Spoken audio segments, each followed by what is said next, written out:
unas últimas palabras voy a terminar mis últimas palabras, lo último que nos quedó de esta conversación de Jesús con la samaritana y este texto bíblico que es tan importante para nosotros, que es este texto donde nos habla de el Espíritu Santo, fuente de agua brotante de vida eterna. Pero bueno, vamos a comenzar por la oración, primero que nada, gracias, Mariel. En nombre del Padre, del Hijo, del Espíritu Santo. Amén. Oh Espíritu Santo, don de Dios y fuerza de lo alto, fuente de agua brotante de vida eterna, desciende y mora en nuestros corazones. Haznos verdaderos adoradores del Padre. Condúcenos a la plenitud de la verdad y transfórmanos en testigos de Jesús para llevar su nombre hasta los confines de la tierra. Amén. Bueno, pues voy a retomar esa última parte nada más, que es nos quedamos en el versículo 25, prácticamente lo terminamos. Yo nada más les recuerdo así rápidamente. La samaritana en el inicio va hablando con Jesús, primero le llama judío, luego es un señor, y así va ascendiendo la conversación con Jesús.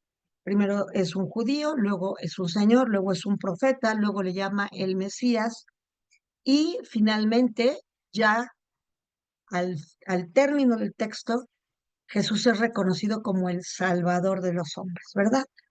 Entonces, voy a continuar la lectura en el versículo 25. Estamos en el capítulo 4 del Evangelio de San Juan, versículo 25. Sé que un Mesías, habla la samaritana, acuérdense que eran dos cuadros.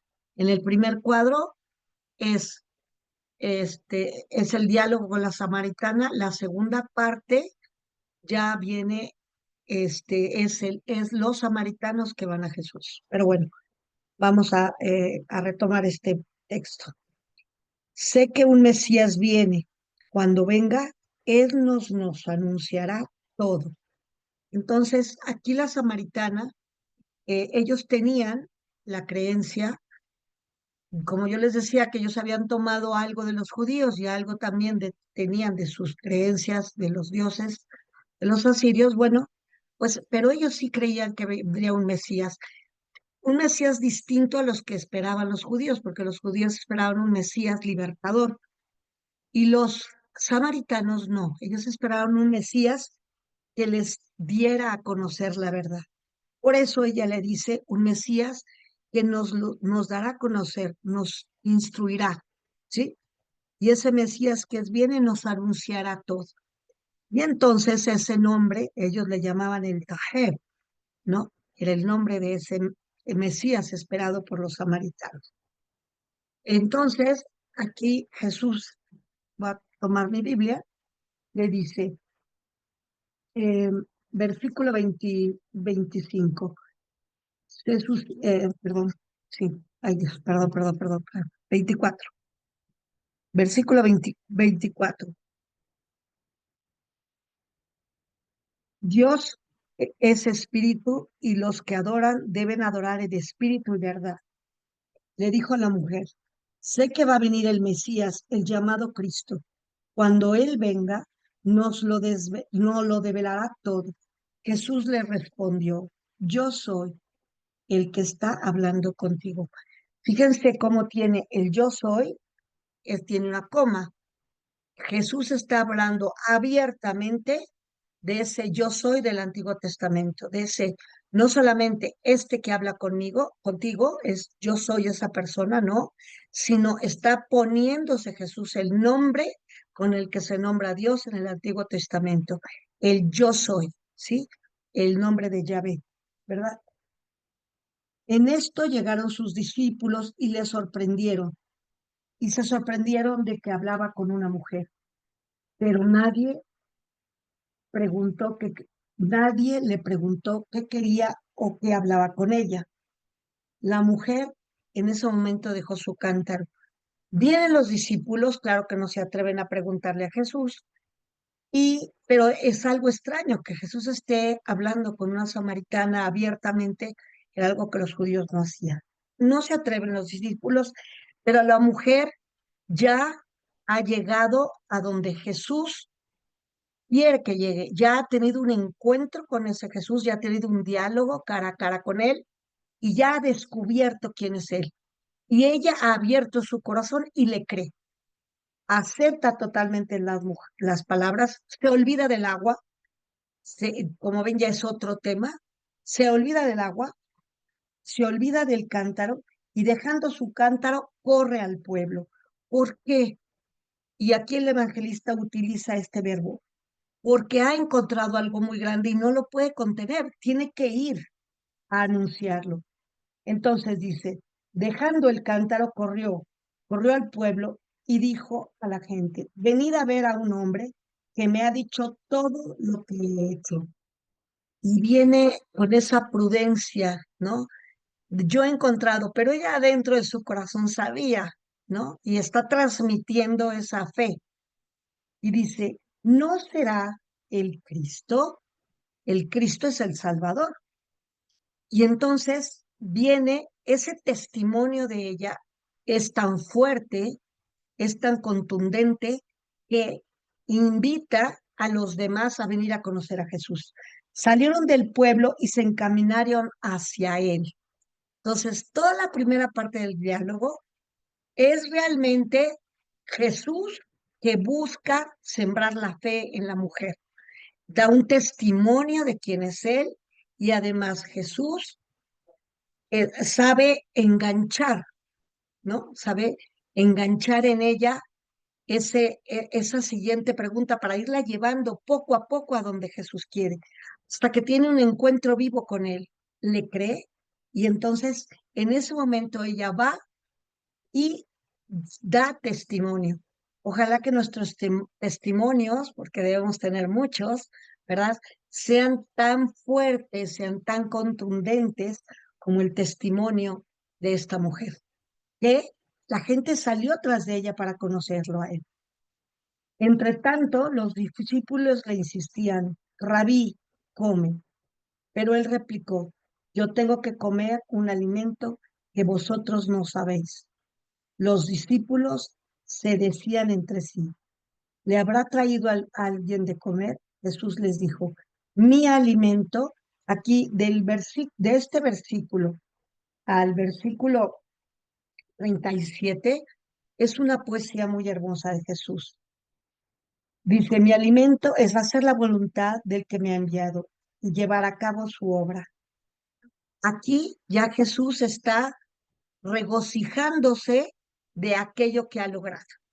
Y lo que ha logrado es hacer brotar en la samaritana, en esa mujer, agua viva de amor, de fe, ¿verdad?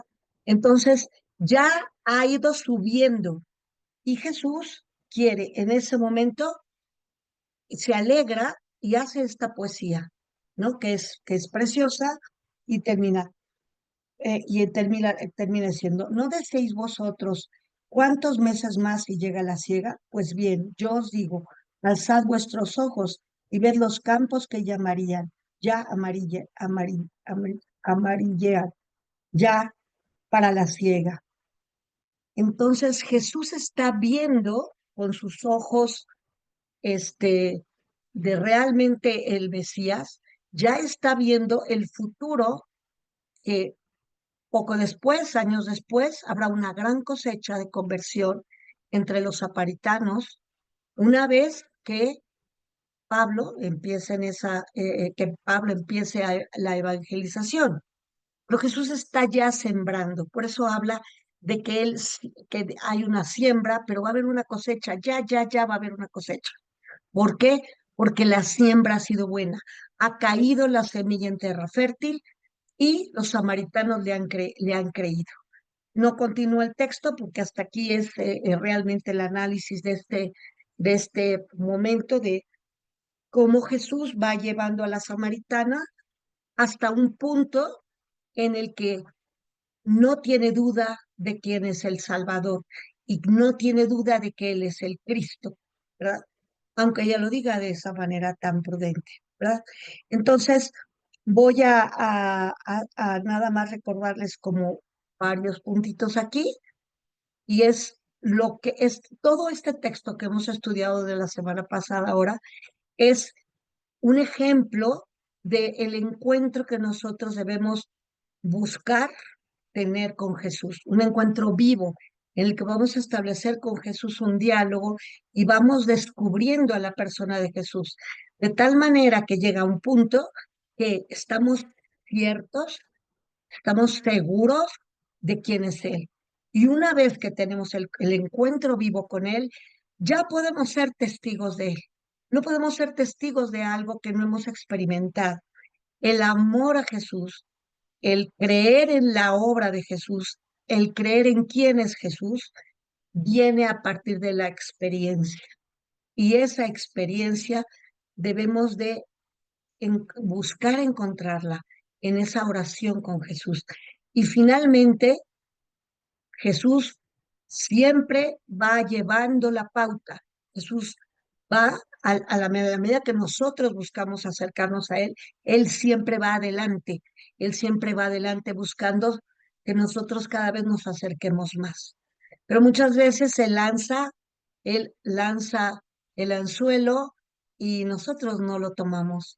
Aquí es un ejemplo la samaritana, una mujer no judía, cómo va ella dejándose enamorar, dejándose envolver por las palabras de Jesús, y aunque en un momento dado ella está en un plano terrenal, hay un momento que ella da un salto muy grande y se convence de que ese hombre con el que habla es un profeta, y más aún es ese Salvador.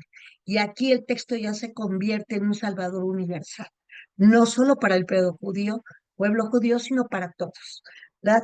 Entonces, vamos a terminar, a cerrar este texto, este capítulo, con la oración, que no sé si por ahí no la puedas poner, Mariela, que es la última oración, la oración del final de este texto. Dice: oh Jesús, comunícanos el don de Dios, danos de tu agua viva para nunca más tener sed, y que el agua viva de tu espíritu se transforme en nuestro corazón, en fuente de agua brotante de vida eterna. Creemos en ti, Jesús. Ha llegado nuestra hora. Queremos adorar al Padre al impulso del Espíritu Santo. En ti, que eres el verdadero templo donde lo podemos encontrar. Padre, concédenos la gracia de adorarte al impulso del Espíritu Santo y en Jesús, verdadero templo donde tú habitas. Espíritu Santo, ven, llénanos de tu presencia, agua divina, apaga nuestra sed y comunícanos vida eterna a tu impulso. Queremos ser verdaderos adoradores del Padre. En Jesús, verdadero templo donde Él mora. Amén. Nosotros llegamos, gracias Mariela, nosotros llegamos al Padre a través de Jesús. Llegamos a la verdadera adoración a través de Jesús, con el agua brotante de, de la vida del Espíritu Santo, que nos da la capacidad de adorar al Padre a través de ese templo que es Jesús, a través de Jesús. Por eso Jesús es parte indispensable en nuestra oración, para poder llegar a adorar, a orar verdaderamente en espíritu y verdad, ¿verdad? Bueno, pues así con este hermoso pasaje de este capítulo de fuente de agua brotante de vida eterna, ya quedará la actualización ahí también en el WhatsApp de la clase, ¿verdad? Pero nuestra agua brotante de vida eterna debemos descubrirla, y Jesús nos la da a beber a través de sus palabras y con la fuerza y el poder y los dones del Espíritu Santo, ¿verdad? Bueno, vamos a comenzar el siguiente tema, que son los discursos evangélicos. No quise dejar sin terminar en la otra parte, por eso quise cerrar ese tema que la vez pasada no me dio clase, no me dio tiempo. Pero bueno, los discursos evangélicos es un tema muy, muy hermoso que eh, está, está ubicado en el libro del Padre del Jesús de Nazaret, en el capítulo 7, y es el Sermón de la Montaña. El Sermón de la Montaña, y está también en el Sermón de la Llanura, en San Lucas, ¿verdad? Vamos a hacer el estudio realmente vamos a hacer el estudio en Mateo, ¿sí? Estos dos discursos, tanto el sermón de la llanura como el sermón de la montaña, son o sea, están colocados como en el caso de Mateo, como al inicio de su evangelio. Es un santuario de palabras de Jesús. Quizá no todas fueron dichas en ese mismo momento, pero ha sido conformado de manera magistral tanto por San Mateo como por San Lucas. Es un pórtico, es algo que ahorita que estamos empezando la cuaresma, es algo que nos ayuda muchísimo a tener verdaderamente un conocimiento de cómo es la doctrina de Jesús. El sermón de la montaña es ese pórtico, ese santuario donde vamos a encontrar la ley, todo aquello que Jesús quiere que nosotros aprendamos y sigamos para poder comprender y para poder vivir tal como Jesús ha hecho y Él nos ha enseñado. Y digo ha hecho porque todo lo que dice Jesús en el Sermón de la Montaña es porque en Él se ha cumplido. Jesús no es como muchas veces nosotros que decimos algo y nunca hemos hecho eso. En Jesús sí, en Jesús todo lo que Él está hablando y recomendando es porque Él ya lo ha llevado a cabo. Entonces su palabra es verdadera. ¿Por qué? Porque es testimonio de que es posible, ¿verdad? Entonces, este cúmulo de palabras, el padre Carrillo las ubicaba muy hermoso. Decía, cuando ustedes llegan a una catedral, ¿no? Muy, muy, muy grande, muy hermosa, gótica, cuando ustedes se acercan, lo primero que les impacta es pues todo lo que ven antes de entrar, ¿verdad? El pórtico, las puertas y toda aquella primera imagen que impone antes de entrar a esa catedral, ¿verdad? Pues el sermón de la montaña y el sermón de la llanura es esto. Es una enorme, este, es un enorme santuario al que vamos a entrar y ojalá que el Espíritu Santo nos haga verdaderamente hacer vida algo de estas bienaventuranzas, porque llevarlas a cabo toda, pues no es posible, pero podemos empezar de una en una, ¿verdad? Y siempre pidiendo Espíritu Santo, porque es tan grande esto que solamente con el Espíritu de Dios y la fuerza de Dios podremos asemejarnos a esta enseñanza de Jesús, ¿verdad? Entonces, este cúmulo de palabras tienen un lugar preferente, por eso está al inicio, ¿no? Por eso yo les ponía el ejemplo de la catedral, ¿no? Lo primero que vemos, y es algo que nos enamora o nos invita a entrar a ese santuario. Cuando nosotros vemos la portada, todo el pórtico, las puertas y todo aquello que hay ahí, el campanario, lo vemos, aquello nos invita, es tan hermoso que nos hace penetrar en esa basílica, en ese santuario. Pues es esto, es la doctrina cristiana, es un lugar donde vamos a entrar a conocer a profundidad las instrucciones más importantes, centrales de nuestra fe. Y nos viene mucho al caso ahora, porque estamos comenzando la cuaresma, ¿no? Como para retomar esta conversión que queremos lograr a lo largo de estos 40 días, ¿verdad? Este santuario es para llevarnos a una vida de perfección, a una vida de virtudes, ¿verdad? Eso es lo más importante. Nosotros nos llamamos hijos de Dios, ¿verdad? Somos hijos de Dios, nos decimos hijos de Dios, pero los hijos nos parecemos a nuestros padres. Todos los hijos nos parecemos a nuestros padres. Y es esto, este santuario. Es una invitación para parecernos a Jesús, parecernos y parecernos al Padre. Y es por eso no la vamos a leer solo con nuestros ojos, ¿verdad? Solo como una lectura, porque esto es mucho más profundo.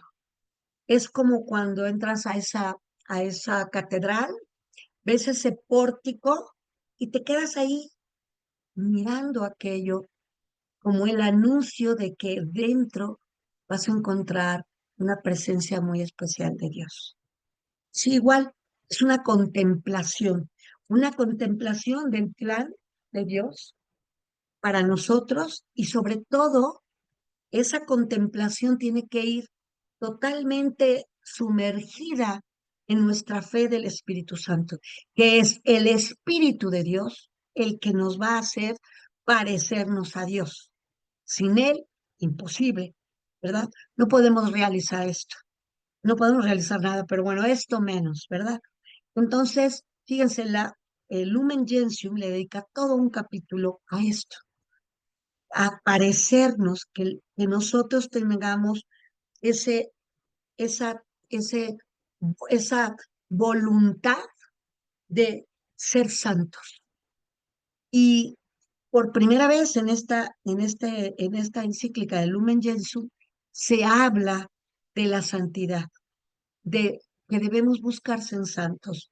Y nosotros tenemos como generalmente la imagen de que pues santos son quizás los sacerdotes, los religiosos, pero precisamente aquí habla de los laicos que deseen ser santos. Dios es santo, santo, santo, ¿verdad? Está ahí en Isaías. Dios es santo, santo, santo. Si nosotros nos parecemos a Dios porque somos sus hijos, es natural que busquemos la santidad. ¿Por qué? Porque es la plenitud de la perfección.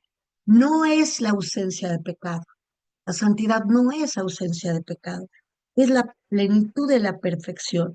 Nosotros deseamos, queremos parecernos a nuestro Padre. ¿Por qué? Porque lo amamos. Porque así como un niño chiquito siempre dice, yo voy a ser como mi papá, nosotros tendríamos que tener esa sencillez, esa humildad y buscar en esa capacidad que Dios nos dé, pedir el Espíritu Santo para buscar esa santidad que Dios desea para nosotros y que nosotros, por amor a nuestro Dios, buscamos esa plenitud, esa perfección, ¿sí? Cada quien tiene un camino de santidad distinto, pero todos estamos llamados a la santidad. Estas bienaventuranzas, este sermón de la montaña o el sermón de la llanura, es un programa de virtudes, es un programa de vida para llegar a la plenitud, para alcanzar una serie de virtudes que nos asemejan a Dios. Sí, quizás no voy a llegar a donde quisiera yo, pero yo tengo que desearlo, sabiendo que con la ayuda del Espíritu Santo quizá me sorprende de dónde voy a llegar, quizá mucho más de lo que yo pueda pensar, ¿no? Y al tiempo de los años de buscar esta perfección en el sermón de la montaña y el sermón de la llanura, encontremos esa carta magna del reino de Dios que me va a guiar, no hoy, no nada más la cuaresma, me va a guiar durante toda mi vida, ¿sí? Por eso nosotros tenemos este regalo, la palabra de Dios, que esa, es Jesús hablando desde como maestro, ¿verdad? Y por eso este sermón tiene muchas connotaciones muy importantes que las vamos a ir hablando poco a poco, ¿verdad? Vamos a tomar nuestro evangelio, nuestra Biblia, ¿sí? En en el capítulo de cuarto de San Mateo. ¿Por qué en el capítulo cuarto? Porque quiero que nada más vamos a leer el versículo 25 del capítulo cuarto de San Mateo, porque ahí dice a quién Jesús le está dirigiendo ese sermón, ¿sí? Y dice, una gran muchedumbre de Galilea, pues judíos, la Decápolis, 10 ciudades, que eran gentiles, ¿verdad? Jerusalén, judíos, Judea, judíos, y del otro lado del Jordán. O sea, aquí hay gente, mucha gente que no es judía. Entonces, ¿a quién dirige Jesús este evangelio? Pues a- es un auditorio, ¿verdad? De todo, gentiles, ¿no? De hecho, en la Decápolis había muchísimos helenistas, entonces es un, es un auditorio en el que aquí el evangelista nos quiere enfatizar que no fue un sermón dirigido nada más al pueblo judío, sino para todos. Es un ejemplo de que Jesús enseñaba a todos, gentiles, ¿no? Gente que no era judía, paganos, pero que a todos los invita a su reino. Esta es una invitación a conocer el reino de Dios, ¿verdad? La carta magna del reino de Dios, ¿verdad? Entonces, es un discurso, decía el padre Carrillo, divinamente atrevido, ¿no? Divino porque está hecho por Jesús, Dios, ¿no? Pero al mismo tiempo, atrevido en el sentido que es grandioso lo que él está diciendo, ¿verdad? Y que si lo miramos con ojos humanos decimos, no, bueno, esto no es posible. Pero si lo miramos con los ojos de bautizados que somos, que podemos pedir al Espíritu Santo para llegar a esta vida virtuosa y a esta vida de santidad, ah, ya es distinto, ¿verdad? Entonces, es muy importante sentirnos parte de este sermón y ver cómo Jesús fue hablando, invitando a su reino a todos. Una salvación para todos, ¿verdad? Entonces, eh, este sermón que está en Mateo 4, ahora sí vamos a vamos a empezar por el capítulo 5 de San Mateo, ¿verdad? Porque ahí es donde empieza realmente el sermón. Pero en el 4:25 es donde Mateo nos anuncia, ¿verdad? O nos expone a quién está Jesús dirigiendo este sermón, para quiénes, ¿verdad? Y por eso era importante puntualizar este versículo, ¿verdad? Porque esta gran muchedumbre iba siguiendo a Jesús. Y esta gran muchedumbre no estaba conformada solo de judíos, ¿verdad?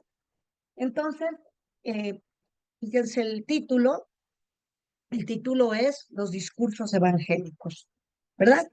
Y comienza las bienaventuranzas. Bienaventurado quiere decir el feliz, ¿no? El feliz, el que, eso es realmente. Viendo a la muchedumbre, subió al monte. ¿Por qué coloca Mateo a Jesús en el monte? Porque hace una analogía.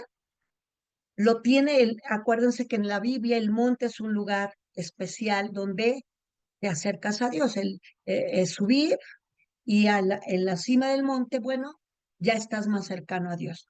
Entonces Moisés subía al monte. ¿Dónde recibió Moisés la ley? En el monte. Entonces, enmarca San Mateo a Jesús con ese mismo cuadro de Moisés. Sube Jesús al monte y se sentó. ¿Y por qué este dato? ¿Para qué pone San Mateo el dato de se sentó?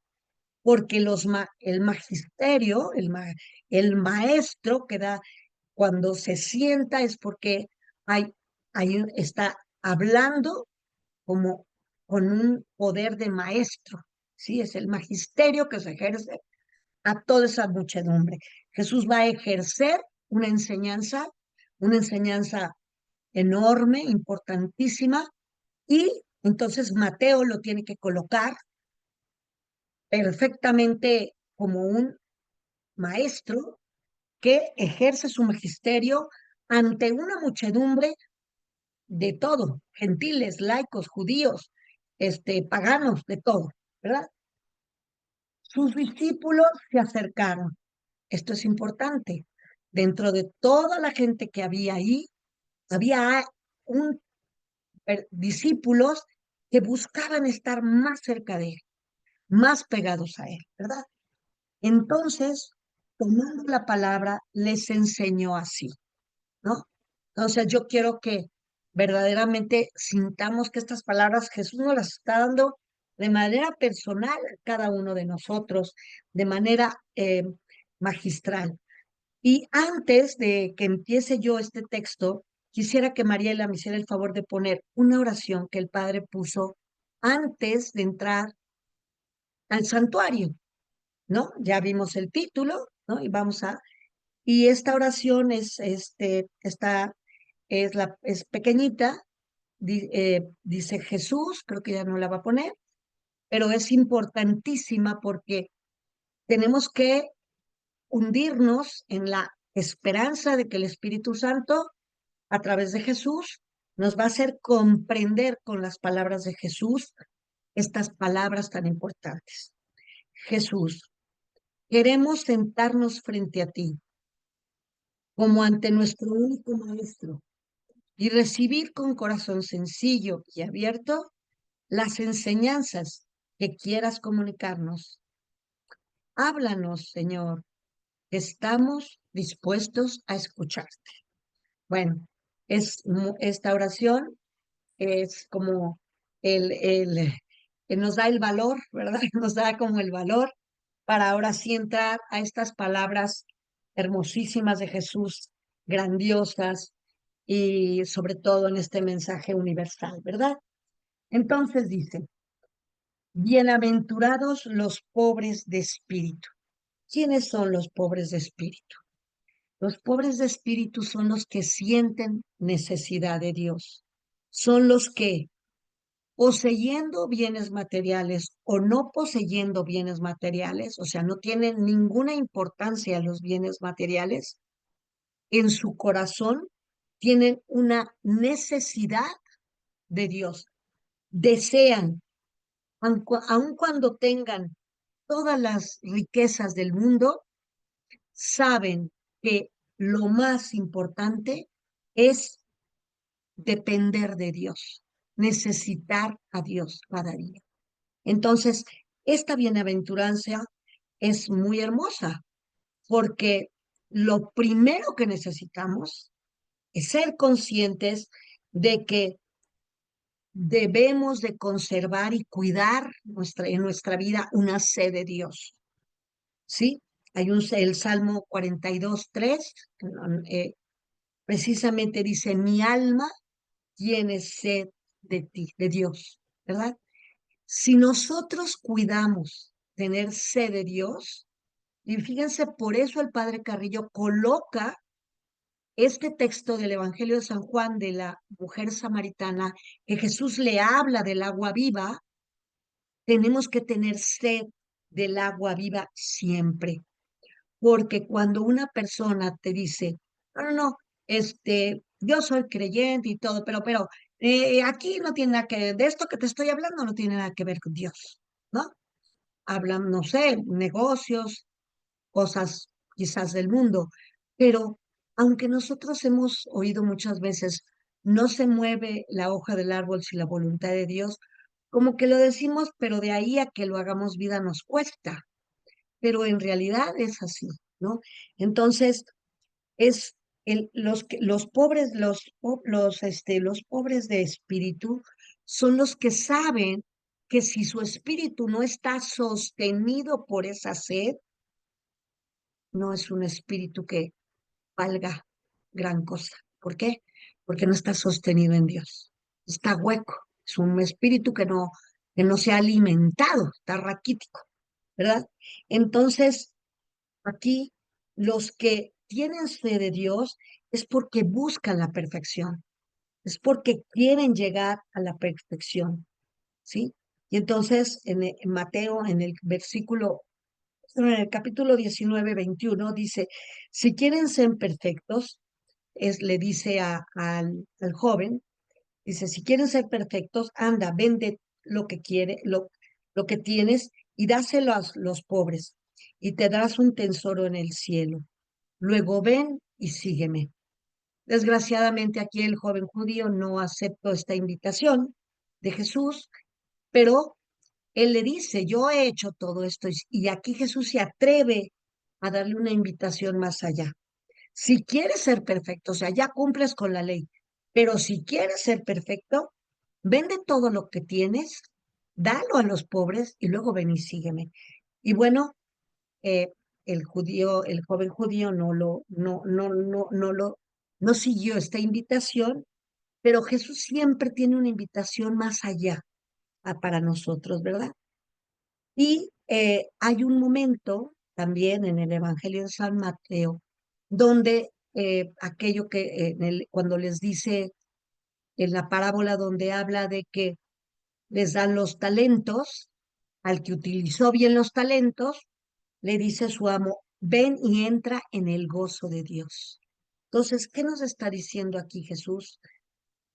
Esos que tienen sed de Dios, que se sienten dependientes de Dios, viven en el gozo de Dios. Ese gozo se prolongará en el cielo, pero no es que en el cielo vamos a recibir solo la presencia de Dios, sino es ese gozo, pero que podemos empezar a recibir aquí desde el momento que nosotros no sabemos que todo lo que está en mi vida, todo aquello que me llega porque Dios está al cargo, al frente de mi vida y yo tengo sed de Él para poder administrar correctamente los talentos que Él me da. Y en un momento Jesús, ¿verdad? Dios nos diga, ven y entra al gozo de Dios, ¿no? Entonces, esta bienaventuranza nos recuerda o nos invita o nos hace reflexionar que para un seguidor de Dios que quiere asemejarse a Dios y poderle seguir, como le dijo al joven judío, ven y sígueme, primero tengo que tener necesidad de Dios. Tengo que reconocer que sin Dios no puedo lograr nada. Tengo que tener esa sed que solamente me la sacia el agua viva. Por eso era tan importante estudiar primero el agua viva. Esa sed que solo calma el Espíritu de Dios. ¿Verdad? Bueno, seguimos con la siguiente bienaventuranza. Y bueno, aquí se me olvidó decir, cuál es el premio? El premio de ser pobre de espíritu. Pues nada menos que el reino de los cielos, ¿verdad? Donde el gozo de Dios alcanzará su plenitud, ¿sí? Es algo muy hermoso de este sermón, cómo Jesús, perdón, va dando la enseñanza y dando esta recompensa, ¿no? ¿Por qué? ¿Por qué debo ser pobre de espíritu? Porque tengo el deseo, tengo la esperanza de empezar a vivir el gozo de Dios desde acá. Y pues hay grandes místicos, ¿verdad?, que han experimentado momentos grandes en la Eucaristía o en la oración, ¿no? Y que yo creo que todos nosotros cuando hemos hecho ah, eh, Eucaristías en un momento profundo de oración, podemos experimentar ese gozo a través de él, ¿verdad? A través de esta gracia que es el ser pobres de espíritu, ¿verdad? Y luego, bueno, seguimos. Segunda bienaventuranza. Bienaventurados los pobres. Eh, perdón, bienaventurados los mansos. los mansos. Esta bienaventuranza es muy profunda en el sentido de que no es la docilidad del alma. No es aquel que, no es aquel que muchas veces titubea. No, no, no, no. El manso es el que se reconoce guiado por Dios. Es el que es humilde, sencillo, pero sobre todo se reconoce que a través de la fuerza de Dios, él puede ser poseído por el Espíritu de Dios y ser guiado por ese Dios, ¿verdad?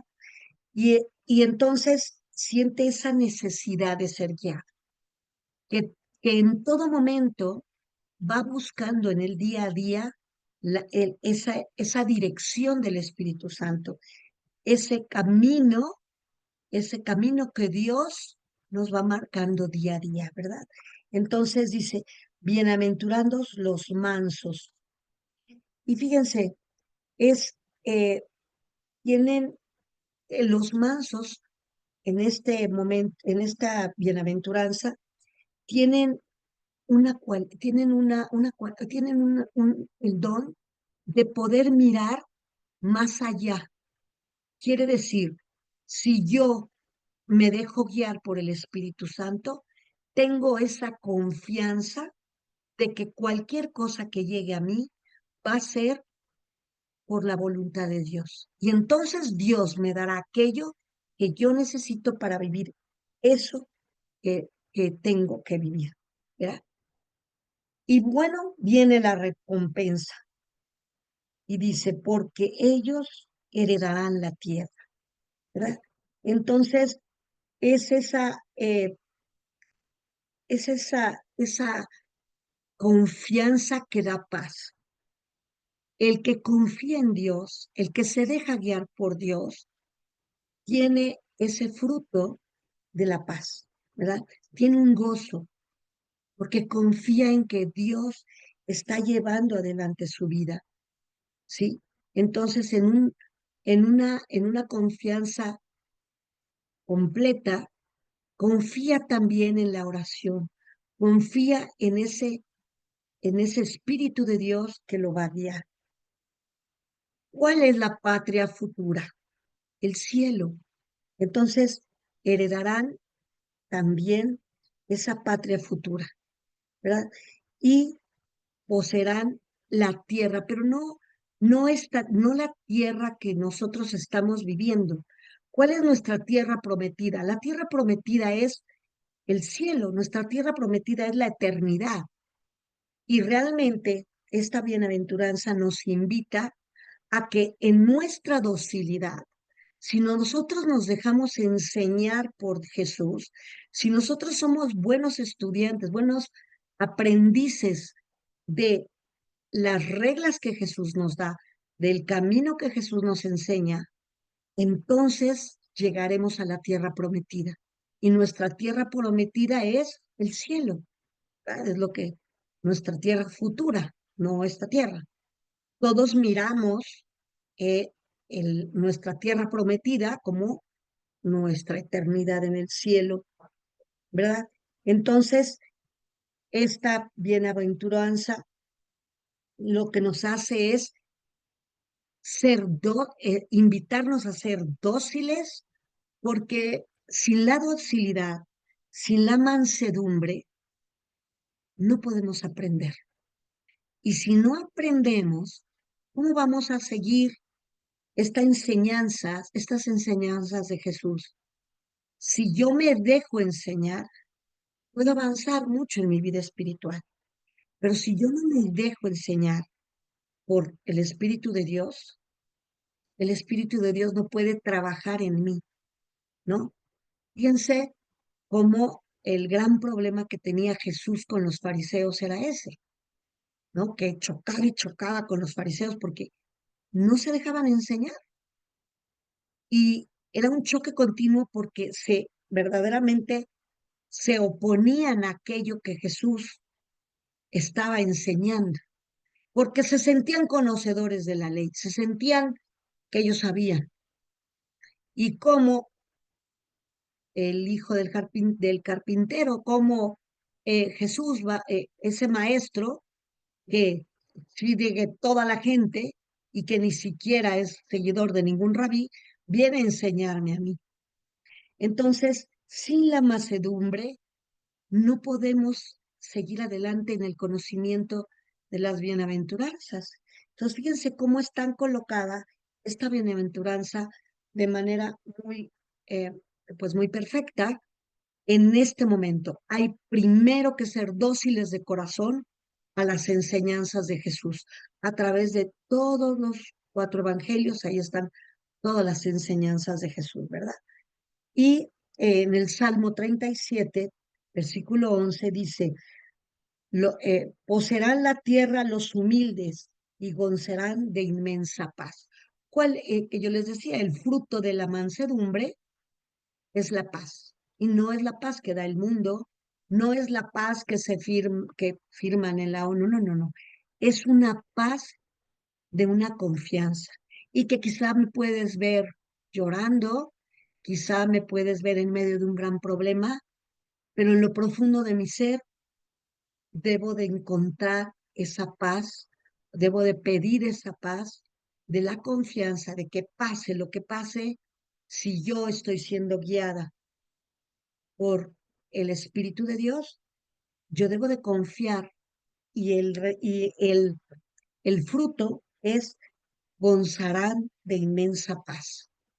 Yo creo que todos hemos experimentado personas que cumplen muy bien con esta bienaventuranza, que las puedes ver en problemas muy fuertes, sin embargo, incluso eh, enterrando a un hijo o dolores así fuertes, y sin embargo han alcanzado un nivel de confianza en Dios, de entrega a Dios, en el que tienen esa paz, ¿verdad?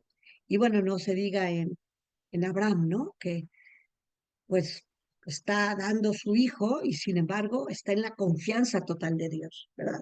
Pero Abraham pues es nuestro gran ejemplo de mansedumbre, de obediencia a Dios, de esa docilidad a Dios, ¿no? Esa confianza total, y vino un gran premio, ¿verdad? Que Dios le detiene la mano y no sacrifica a su hijo, ¿verdad? Bueno, seguimos con la siguiente bienaventuranza. Bienaventurados los que lloran, porque ellos serán consolados. Fíjense, esta bienaventuranza es muy hermosa porque es muy humana. Todos hemos llorado de dolor, ¿verdad? No, todos lloramos de dolor en un momento. Entonces es una bienaventuranza en la que sentimos verdaderamente a Jesús en esa comprensión total de que es muy humano llorar, ¿no? Jesús lloró también, ¿no? Cuando muere Lázaro. Pero es una esperanza muy hermosa, porque nos hace, eh, pues, ¿cómo les podría decir? Adherirnos a esa naturaleza humana de Jesús, tanto cuando llora por Lázaro, cuanto llora en Getsemaní, ¿verdad? Que Jesús llora tanto que, dice la Sagrada Escritura, lloró sangre, o sea, fue tan su dolor que transpiró, ¿no? Y ahora dicen los grandes estudios que se han hecho que cuando una persona está bajo un dolor insoportable puede llegar a transpirar gotas de su sudor, trae sangre, ¿no? Entonces, todos hemos llorado. Y entonces esta bienaventuranza es, es como muy, muy hermosa y muy humana, ¿no? Pero con una gran recompensa, ¿verdad? ¿Y cuál es la gran recompensa? Seremos consolados. Pero no es el consuelo que te da otro hombre, es el consuelo que te da Dios, que es otra cosa, ¿no? Es algo superior, ¿no? Entonces dice, bienaventurados los que lloran. Todos lloramos, pero ¿cuál es la diferencia entre el que llora adheriéndose y uniéndose a la pasión de Jesucristo? Por eso nos toca este tema, pues perfecto, ahora que estamos esperando la cuaresma, ¿verdad? Empezando la cuaresma. Cuando yo uno mi llanto, mi dolor a la cruz de Jesús, mi dolor adquiere otra dimensión. Es una dimensión salvífica, es una dimensión eterna, ¿sí? Pero yo puedo también llorar y sufrir sin ningún sentido, no dándole sin darle ningún sentido. Bueno, me tocó esto y ya. Y entonces mi sufrimiento no tiene un consuelo de Dios. Quizás me enoje más, me desespere más, porque en el momento que mi llanto es unido al llanto de Jesús, ya sea en Getsemaní, ya sea en la muerte de Lázaro, y yo me uno a ese Jesús verdaderamente Dios, pero verdaderamente hombre, y con el mismo dolor que que él tuvo, yo pongo mi dolor en su corazón y actualizo mi oración. Y entonces le digo, Jesús, me uno al dolor que tuviste en Getsemaní.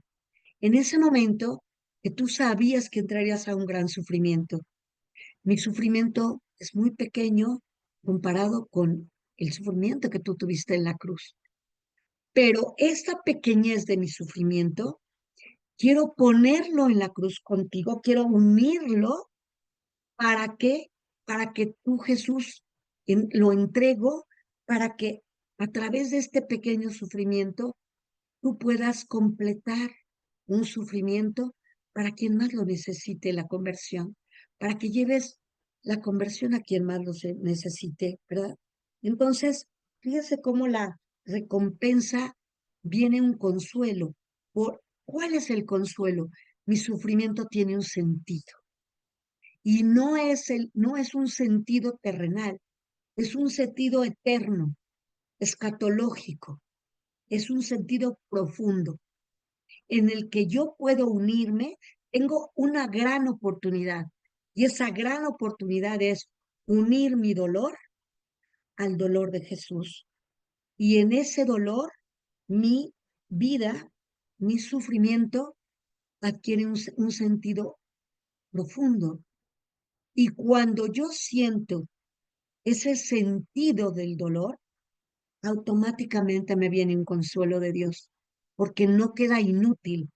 Ese sufrimiento va más allá, ¿sí? Como el sufrimiento de Jesús tenía un porqué. Y entonces tenemos a Jesús en la oración de Getsemaní.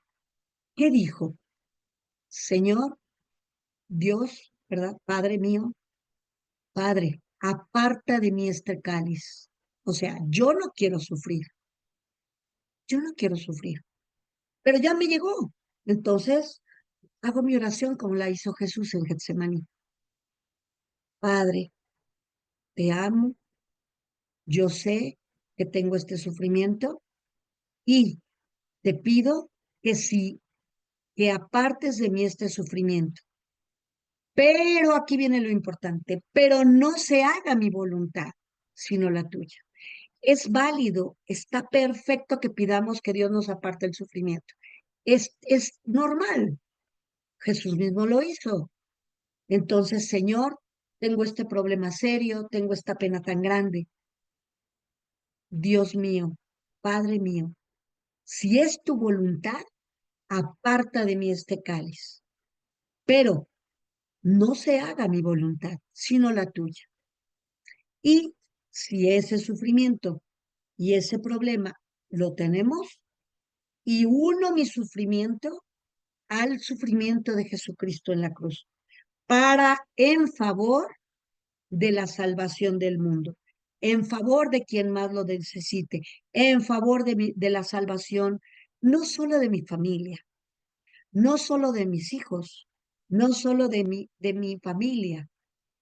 El padre Carrillo siempre nos decía, hagan su oración universal. Entrego mi sufrimiento en favor de la salvación del mundo, como tú lo hiciste en la cruz, Jesús. Mi poquito sufrimiento lo pongo en tu cruz. Y le digo al Padre, si puedes, aparta de mí este cáliz, pero no se haga mi voluntad, sino la tuya. ¿Para qué? Para que mi sufrimiento tenga el consuelo de que el mismo Dios está haciendo de mi sufrimiento algo grandioso, algo poderoso, algo que yo voy a ver con mis ojos del Espíritu desde ahora, en la paz y en ese consuelo de que no es inútil mi sufrimiento, sino es por una razón grande. ¿Sí? Jesús lo hizo en Getsemaní. ¿Y qué le dijo Dios Padre? Tienes que morir, vas a sufrir. ¿Por qué? Porque necesitas salvar a toda la humanidad. Y no hay humano que no pase por el sufrimiento. Pero si ya lo tenemos, porque de todos nos va a llegar, bueno, que seamos consolados por Dios, porque Él cumple su promesa. Y si mi sufrimiento y mi llanto es unido a la cruz de Cristo, tendrá un gran consuelo. Como dice el Salmo 126, en el versículo 5, los que siembran con lágrimas cosecharán entre cantares. ¿Cuántas veces no hemos sufrido algo muy doloroso y al paso del tiempo descubrimos que aquello fue una semilla para una gran cosecha de fe, de conversión, de muchísimas cosas que Dios hizo a través de ese sufrimiento? Y entonces cosechamos entre cantares. Yo creo que si todos hacemos un pequeño análisis de nuestra vida, podemos encontrar momentos en los que tuvimos un sufrimiento grande y al paso del tiempo, si lo unimos a la cruz de Cristo, nos damos cuenta que aquel sufrimiento dio frutos y gran cosecha, una cosecha que nos causó alabanza, ¿no? Cantares, alabanza, gloria. Bendito sea, Señor, por haberme traído ese sufrimiento, ¿no? Y casi nos dirían, bueno, qué locura, pero así es, ¿no? Ese es la gracia del consuelo de Dios, la gracia del amor de Dios que da un consuelo profundo, ¿verdad? Y entonces nuestras lágrimas son lágrimas que tienen esa adhesión a las lágrimas, que se adhieren a las lágrimas de Jesús. Y bueno, también podemos siempre invitar a la Virgen, ¿no? Que la Virgen también lloró, ¿no? Entonces siempre en nuestra oración invitémosla. Ella también conoció el gran dolor de ver a su hijo colgado en la cruz y seguramente tenía ese gran consuelo de Dios, ¿verdad? Por eso es nuestra madre querida. Bueno, sigamos. La siguiente bienaventuranza. Bienaventurados los que tienen hambre y sed de justicia. Bueno, justicia aquí en la Biblia no es la justicia del hombre, ¿no? No es esa justicia que conocemos de juzgar en el mundo. No, no, no, no. Aquí la justicia es llegar a la santidad. De hecho, en el Antiguo Testamento se define a Dios como el justo y ese justo es santo, santo, santo. Entonces, cuando nosotros leemos en la Sagrada Escritura la justicia, bienaventurados, dice, ¿no? Dice, bienaventurados los que tienen hambre y sed de justicia. Quiere decir, los que tienen hambre y sed de ser santos, que tienen el deseo profundo de llegar a ese ejemplo de virtudes de santos, ¿verdad? Entonces, fíjense cuando se refiere en la Sagrada Escritura a San José. Ahorita les recomiendo mucho el curso, la consagración a San José que está haciendo el padre Prisidín, que está preciosa, el padre Héctor, que es preciosa, ¿no? Es esa consagración. Bueno, a José se refiere como él, que era un hombre justo, quiere decir, era un hombre virtuoso, era un hombre santo, era un hombre bueno, era un hombre lleno de virtudes, ¿verdad? Entonces, los que tienen hambre y sed de justicia es porque tienen hambre y sed de ser como su Padre Dios, que no, que querramos parecernos a Dios. Entonces, para eso necesitamos tener hambre y ser de justicia. Y fíjense, la recompensa es preciosa.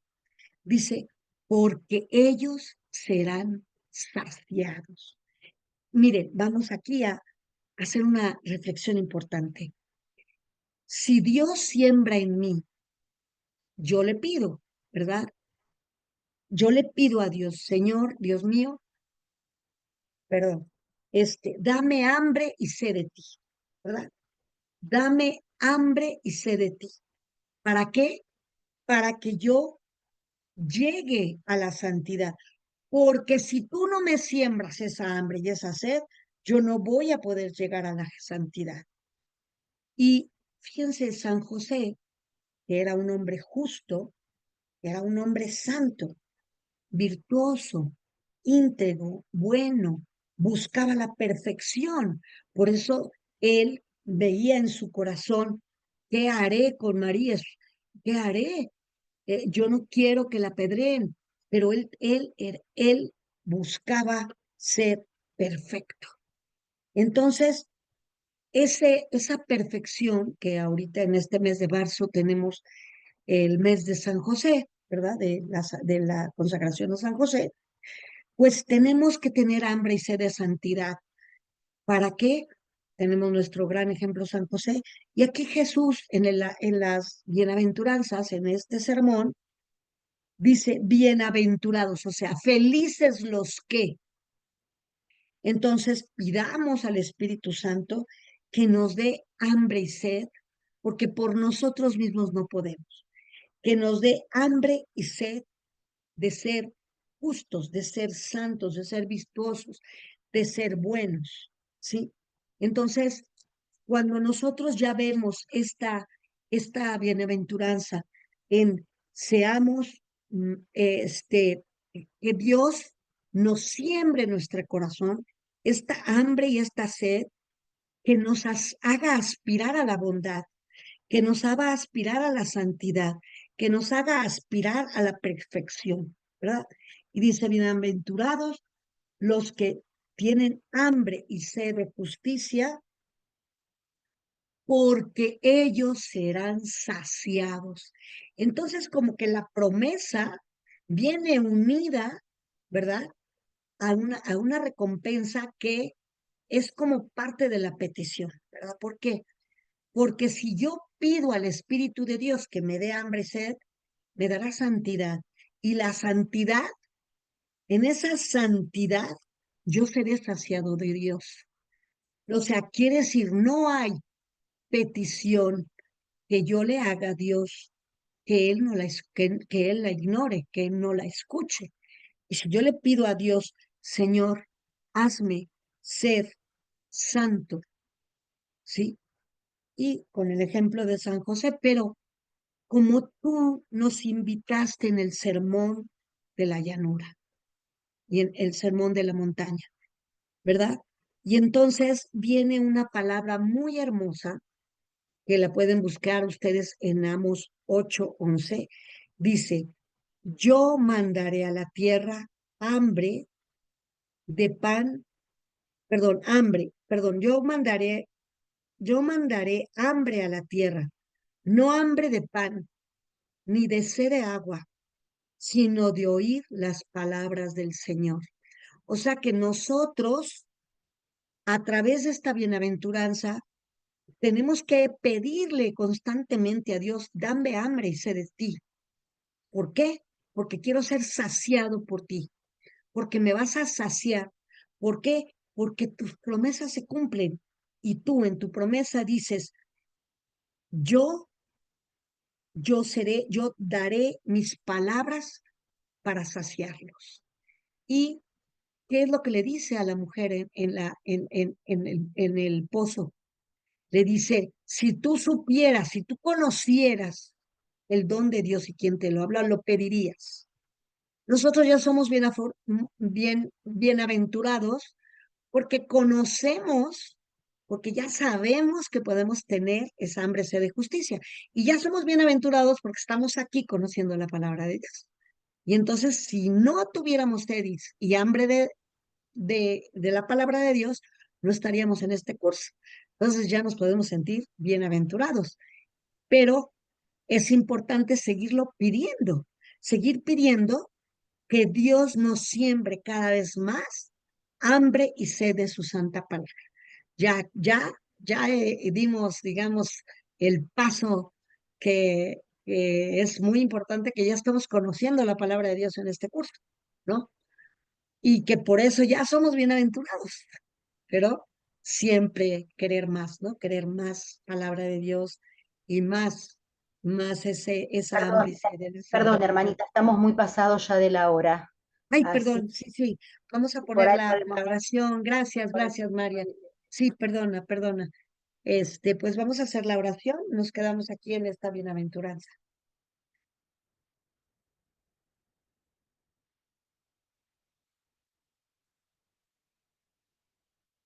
¿Es esta, Oración hermana? final. ¿Sí? Ok, ¿Esta? sí, a ver, eh, sí, sí, es esa, Jesús Maestro, sí, estás muy bien.